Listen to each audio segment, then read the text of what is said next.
May naisip lang ako regarding dun sa issue ng isang inverter na may problema sa residual current or yung unwanted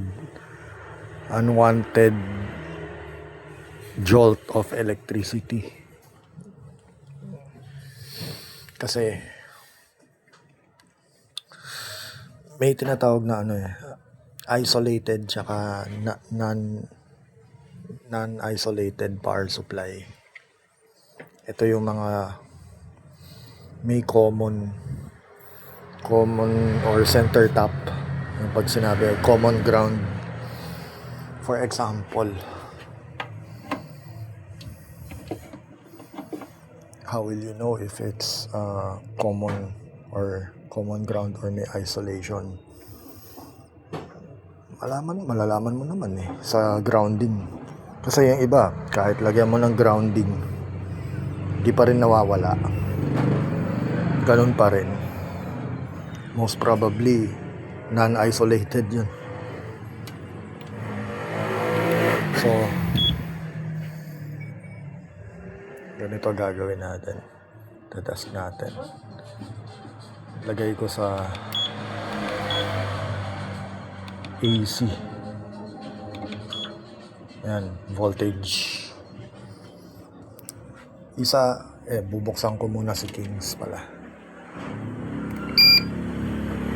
For the demo lang naman, parang ang gagawin ko, ide-demo ko yung ide-demo ko yung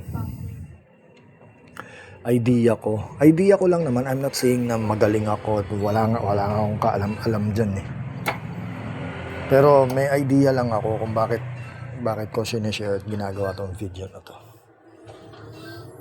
Ito yung ground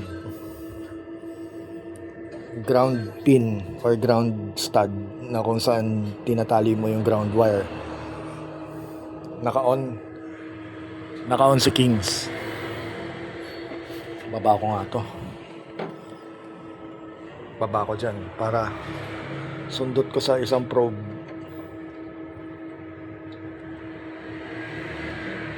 yung tester.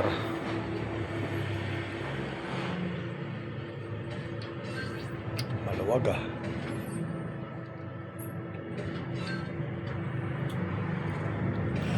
maluwag.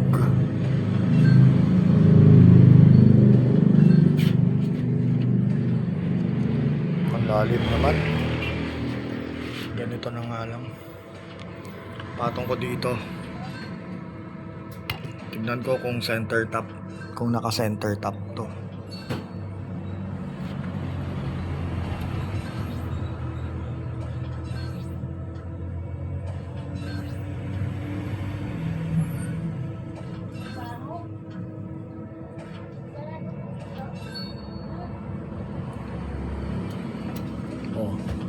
Nag 110. So it means, paano ko ba ibibidyo to? Ito na lang, ipit ko dito sa yan. nasa metal part lang ng chassis yung probe ko ng Kings, and then sundot ko lang dito sa angat ko yung tester. Yan, sundot ko lang dito sa positive isa.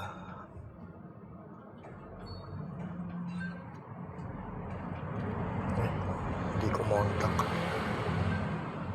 ayaw, walang contact, kailangan sa ground. Sa ground talaga siya dapat kumuha. Kasi kaya may ground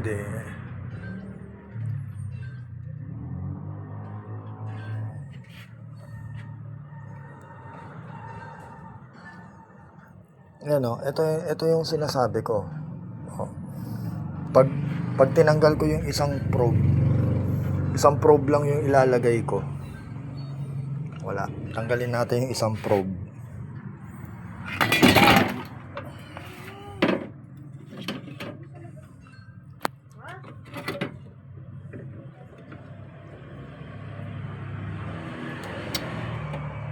Hirap naman gawin tong video na to ng hawak yung ano.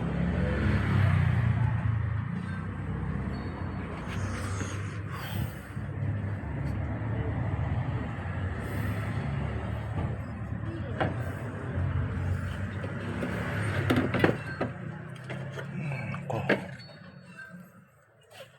Nahirapan ako ah.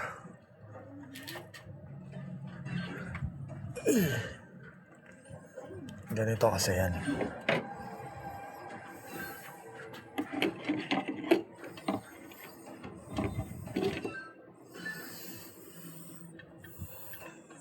Pag positive, yan, positive lead sa isang plug lang. Tingnan mo yung tester. Nagre-register siya ng 15 volts. Isa lang yan ha. Wala siyang ibang naka-plug dyan. 15. So meron siyang leakage. Bakit? Kasi common ground yan eh. Magko-conduct to ng voltage. The problem is pag nagli-leak yan, makakagawa ka ng 110 dito eh. Tap mo sa ground. Ganyan no. Tap mo sa ground. Yung isa nakasundot sa lead. Tingnan ko kung makukuha. Kung kaya.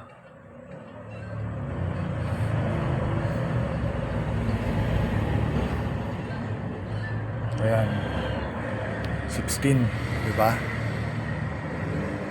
Nakasundot 16. Pag tinap ko to sa ground dito.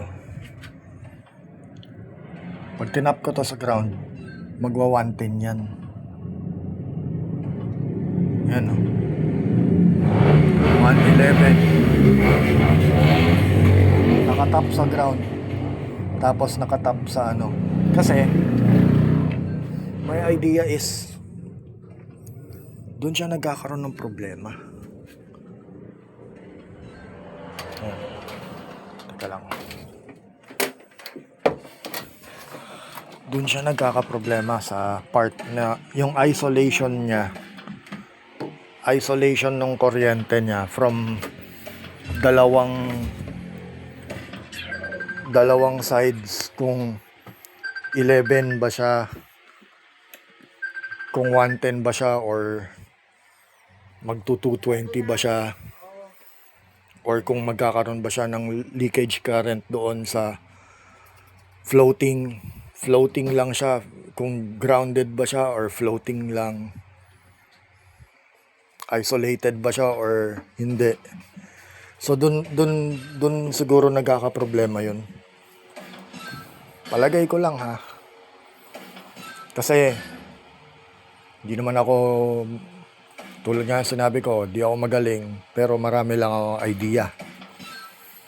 So, isa yun. Medyo mahirap lang i-test kasi may hawak akong phone. Baka may problema yun doon sa isolation properties ng circuit. Kung bakit may kuryente pa rin, may stray voltage pa rin na dumadaan doon. Hindi niya na-dump doon sa ground ng ganun ka-efficient. Dapat yun ma-dissipate na yun eh, kung sakasakali. Kaso hindi. So meron nagtitrigger doon na nagja-jump yung kuryente sa ibang part ng circuit. Nakakatawid pa rin. Kasi dapat, kung center tap yon, kumuha ka ng isang probe sa left or right, sinenter tap mo sa gitna, mag-aano yun eh, magproduce ng 110 yun. Dapat ganun. Lahat na. Oh. So, check na lang natin kung ano, Oo, nakalak na. Nilak na. kung ganun nga.